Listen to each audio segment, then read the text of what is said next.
these activities. I'm not interested in them. You've looked at them all, have you? No, not exactly.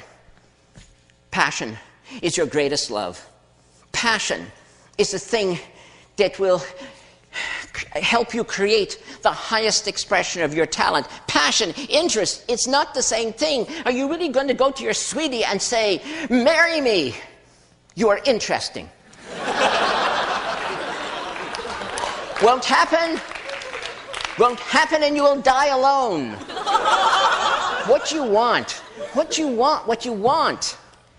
is passion. It is beyond interest. You need 20 interests, and then one of them might be grab you. One of them might engage you more than anything else, and then you may have found your greatest love in comparison to all the other things that interest you. And that's what passion is. Now, that friend proposed to his sweetie. He was an economically rational person. He said to his sweetie, let us marry. Let us merge our interests. Yes, he did. I love you truly, he said. I love you deeply. I love you more than any other woman I've ever encountered. I love you more than Mary, Jane, Susie, Penelope, Ingrid, Gertrude, Gretel. I was on a German exchange program then. I love you more than This dude sounds like an algebra teacher I had. Enumeration throw that in there. Of his love for her. After he got over his surprise at being, turned down, he concluded he'd had a narrow escape from marrying an irrational person. Although he did make a note to himself that the next time he proposed, it was perhaps not necessary to enumerate all of the women he had auditioned for the part. But the point stands. You must look for alternatives so that you find your destiny. Or are you afraid of the word destiny? Does the word destiny scare you? That's what we're talking about. And if you don't find the highest expression of your talent, if you settle for interesting, what the hell ever that means, do you know what will happen at the end of your long life? Your friends and family will be gathered in the cemetery, and there, beside your grave site, will be a tombstone, and inscribed on that tombstone it will say, here lies a distinguished engineer who invented Velcro.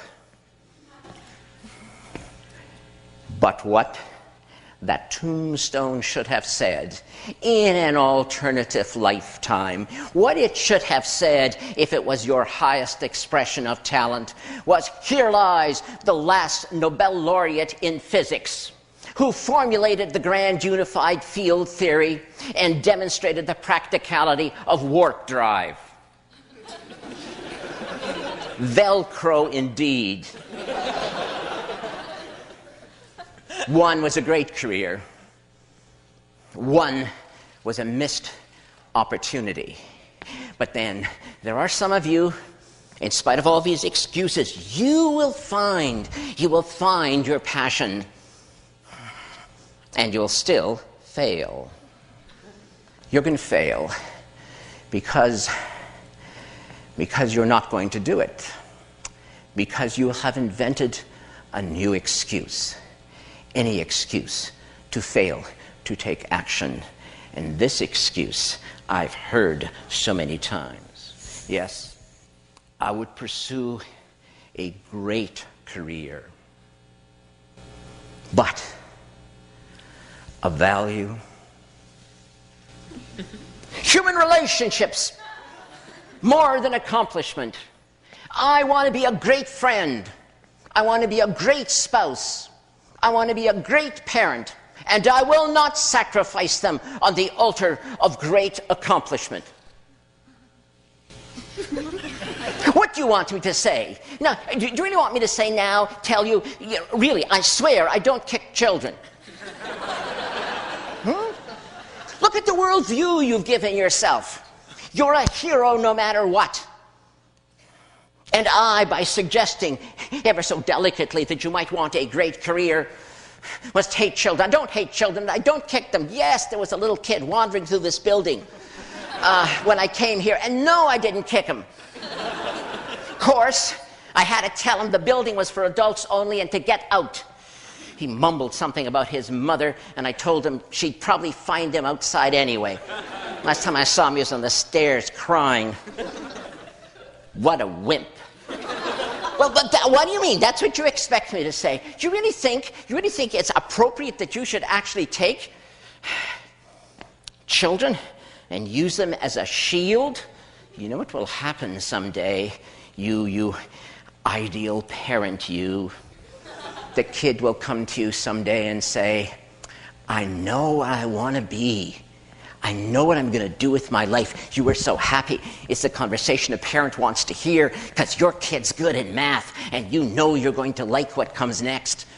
Says your kid, I have decided I want to be a magician. I want to perform magic tricks on the stage. And what do you say? You say, that's risky, kid. Might fail, kid. Don't make a lot of money at that, kid. You know, I don't know, kid. You should think about that again, kid. You're so good at math. Why don't you? And the kid interrupts you and says, but it is my dream. It is my dream to do this. And what are you going to say? You know what you're going to say? Look, kid, I had a dream once too, but. So how are you going to finish the sentence with your but? But. I had a dream too once, kid, but I was afraid to pursue it. Or are you going to tell him this? I had a dream once, kid, but then you were born.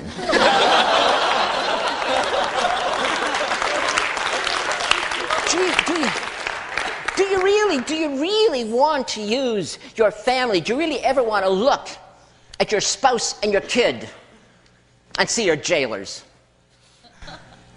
There was something you could have said to your kid when he or she said, I have a dream.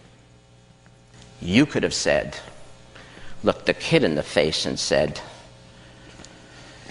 go for it, kid. Just like I did. But you won't be able to say that because you didn't. So you can't.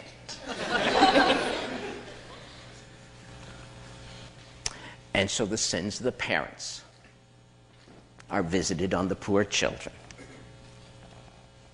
Why will you seek refuge in human relationships as your excuse not to find and pursue your passion? You know why. In your heart of hearts, you know why, and I'm being deadly serious. You know why you would get all warm and fuzzy and wrap yourself up in human relationships. It is because you are. You know what you are. You are afraid to pursue your passion. You're afraid to look ridiculous. You're afraid to try. You're afraid you may fail. Great friend. Great spouse, great parent, great career. Is that not a package? Is that not who you are? How can you be one without the other? But you are afraid. And that's why you are not going to have a great career. Unless that most evocative of all English words, unless. But the unless word is also attached to that other most terrifying phrase. If only I had, if only I had, if you ever have that thought ricocheting in your brain, it will hurt a lot. So those are the many reasons why you're going to fail to have a great career. Unless.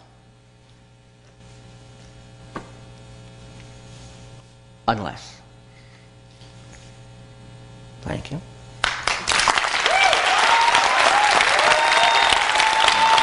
You're listening to Truth on Tap with host Kevin Kierstead. Yeah, nobody's going to kick your ass. And that was Wes Johnson, the greatest personality of all time ever. Permanent. That's any civilization, any universe, any measurement of time backward, forward, multiverse, listverse, which is also possibly a parallel reality. I don't know. It's not my field. However, we need to talk a little bit about this. This guy basically just told you why you're going to fail. And really, the burden is upon you to prove him wrong. Because most people, he was right about. I mean, what he just said, for 95% of us, give or take, was correct. We're going to find a reason not to succeed at whatever it is we thought was our dream. Now, you have to be realistic about this stuff, too. And this can be very damaging to someone. A kid says, I want to be an astronaut. And the kid's healthy in every way. He's got a shot. I agree.